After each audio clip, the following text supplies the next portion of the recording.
Personne ne doit te dire ce que tu fais de ton corps, sauf toi. C'est ce qu'on appelle l'intégrité physique et c'est de tout ça que parle le consentement. Le problème du consentement est à la base de l'esclavage, passé ou moderne. Celui qui n'entend pas le non de l'autre et qui le contraint, le viole. Si cela se perpétue, il l'a servi et le réduit à une condition d'esclave. Cet esclave, cette personne ne bénéficie plus de ses droits fondamentaux. Il ne peut plus exercer sa liberté d'expression, d'agir ou d'aller y venir, ni même de décider de quoi que ce soit pour son bien-être.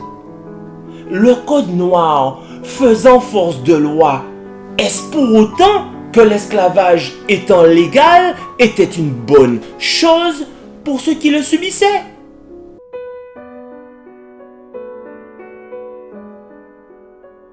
Nous avons le droit de ne pas être d'accord sur de nombreux sujets, mais pas sur la liberté de dire non. Non, je n'accepte pas le viol. Non, je ne peux pas subir le diktat de Big Pharma. Je ne veux pas le subir. Le problème, c'est que le mal de l'autre est un songe. Tant que nous ne sommes pas confrontés au même dilemme, aux mêmes souffrances, nous pensons que ce que l'autre vit est parfaitement supportable.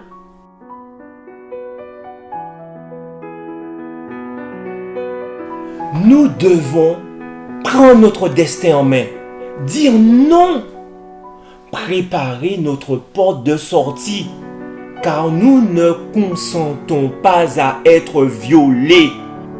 Nous ne devons pas être les boucs émissaires d'un état décadent d'une société déliquescente.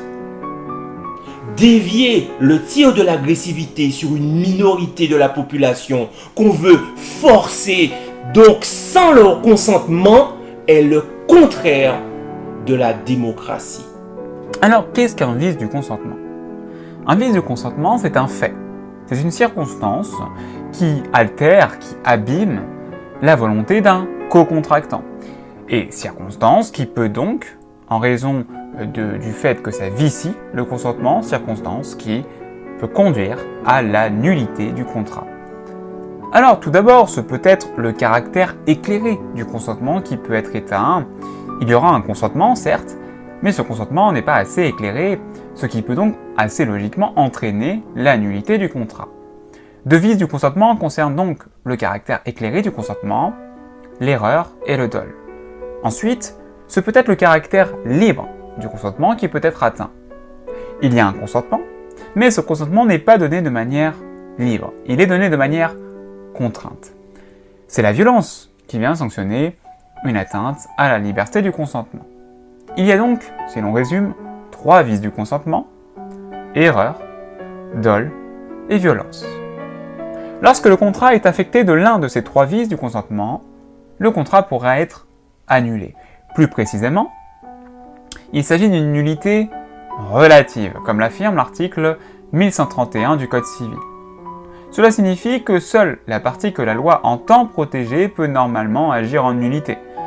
Concrètement, ici, cela signifie que seul le co-contractant lésé par l'un des trois vices pourra agir en nullité. Et par ailleurs, puisqu'il s'agit d'une nullité relative, on le rappelle, il y a une confirmation possible, c'est-à-dire une renonciation à agir en nullité.